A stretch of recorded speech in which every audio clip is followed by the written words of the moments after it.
Sarah with RegisteredNurseRN.com, and in this video we're going to go over the following topic: a night in the life of a nurse, specifically a night shift nurse.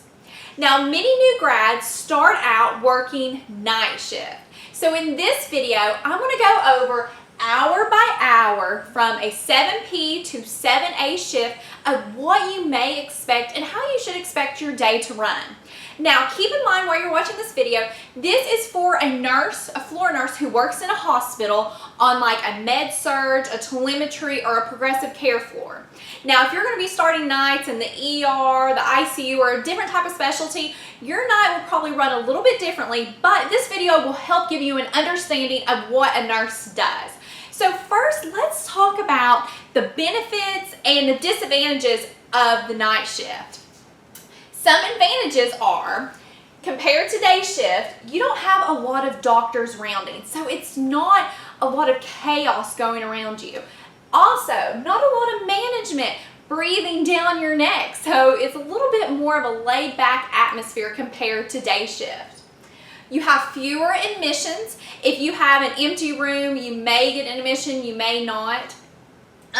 You hardly ever discharge a patient. That's why a lot of times, if you're starting out in orientation, your manager may have you work on day shift to get some experience on how to discharge a patient, because on night shift you rarely ever do it. And there tends to be on night shift more teamwork because you have a little bit more downtime. You form a bond with each other and everyone works a lot more cohesively compared to on day shift when everything's really chaotic, everyone's running around, they really don't have time to talk or interact because they're so busy. Now, some things that are a little bit on the downside is that you don't have as many resources for help compared to day shift because a lot of people are gone. They work the Monday through Friday schedule in the morning, 8 to 5, and they are your resource help to help you with things. So you are limited on that, so you have to be resourceful. And next, you tend to have a higher patient load compared to day shift. For instance, if you work on a progressive care floor, day shift nurses may have 3 to 4 patients. But if you work the night shift, you may have up to 5 to 6 patients. So you typically have more patients. Oh, and another thing, which is awesome, night shift usually gets a night shift premium and they get paid more than a day shift nurse. I know whenever I started out, night shift nurses made $3 more than a day shift nurse. So that is definitely a perk. Now let's go over the hour by hour schedule. Okay, we're starting at 1900, and for you people who aren't familiar with military time, that is 7 at night. This is when you're getting report from day shift. After you get report, you're going to start planning your day. You're going to be looking at orders. You're going to be looking, you're going to say to yourself, okay, what is this patient going to be going for in the morning? What do I need to warn day shift about? Are there any preps I need to do during the night to make sure that they are ready in the morning for whatever they need to have done? A lot of patients go for morning dialysis, so you need to get them ready for that. They may be having surgeries in the morning. They may be having tests, which requires them to be NPO, or they may need special baths. If they're getting a pacemaker placed or they're having open heart surgery, a lot of times you have to bathe them in a special solution called HiPoCleanse, which decreases bacteria. And you just need to make sure you're looking at that. And you also need to look at what AM labs are going to be drawn in the morning, because around 5 o'clock hour, you don't have a phlebotomist. You're going to be needing to know what labs you're going to be drawing. What patients are going to need to be turned throughout the night because they're not able to turn themselves. And you're going to be looking at your medications. What time are your meds due? The biggest med passes during night shift are usually the 10 o'clock hour, 2200, and 5 to 6 in the morning. And also, just as a side note, typically during night shift, you'll be getting all your vitals, you'll be filling your water pitchers, you'll be doing all your changes and stuff because you typically only have one nursing aide for your unit. So you'll be doing a lot of what a nursing aide would do because you don't have them. Now, at 2000, this is where you're going in and you're meeting your patients, you're doing your AM, you're doing your PM assessments, your head to toe assessments, you're collecting vitals. You're going to follow out any MD orders that maybe day shift didn't get to, or maybe a physician's rounding late. For instance, a lot of times day shift is so busy they may not got to change out that IV, so you may have to change out an IV or change a central line dressing just to catch up from where they didn't get that. Answering call lights, this is typically a big time when call lights are going off. Patients have just finished their supper, they're ready for bed, they're needing to use the bathroom, the foods went through their digestive system, so this is a big time call lights are going off. And then we're going to the 2100 to the 2200 hour. This is where you're going to be busy. You're going to be helping your patients get to bed. You're going to be administering, because remember there's a huge med pass during this time, you're going to be administering your PM medications. A lot of patients, on top of what they take at night, they want their sleep aids to help them go to bed or some pain medicine. You're going to help patients be brushing their teeth, putting on their pajamas, and putting the call lights in reach, so in case they need anything in the middle of the night, they can get you, and turning those patients that need to be turned.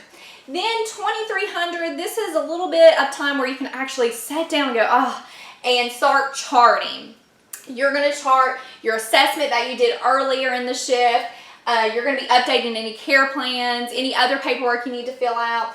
Again, answering call lights because they may be going off. Giving any PRN medications that maybe a patient didn't want during this time, now all of a sudden wants it. And dealing with admissions. Again, like I said, if you have an empty room, the chances are you may or may not get an admission, but typically some admissions may roll in during this time. Now let's skip to midnight to the 1 o'clock hour. This is where you're going to be catching up on charting. If you were busy throughout the night right here, say you had a really sick patient or something like that, this is where you're going to start catching up on charting. You're going to be giving any random time-sensitive medications. You know, antibiotics have to be given at certain times, even if it's 12 at night or 2 in the morning. So you may be giving some time-sensitive antibiotics. Rounding on patients, of course, answering call lights again, and trying to grab yourself something to eat because this is your lunchtime. Now, next, to the danger zone. This is the 2 to 4 o'clock hour. And this is the most dangerous time when you start to feel tired and sleepy. And this tends to be the dead time. This is when most of your patients have finally went to sleep, and it tends to be a little bit quiet. And some units require during this time that you do like special jobs like chart checks, make sure the charting is completed, everyone's been signing off, doing the right things, checking any expired drugs or supplies, cleaning things that day shift can't get to, and just for night shift to help them get these things done. And some tips to help you, because this is a dangerous time of falling asleep. Drink some cold liquids. Having the cold liquids, try to avoid anything warm like coffee or anything like that, because it can make you feel warm and tired. You want to keep yourself cold. Keeping the nurses station cold. A lot of people don't like that, especially when day shift walks in. They're like, why is it so cold in here? And it's because you guys have been trying to stay awake.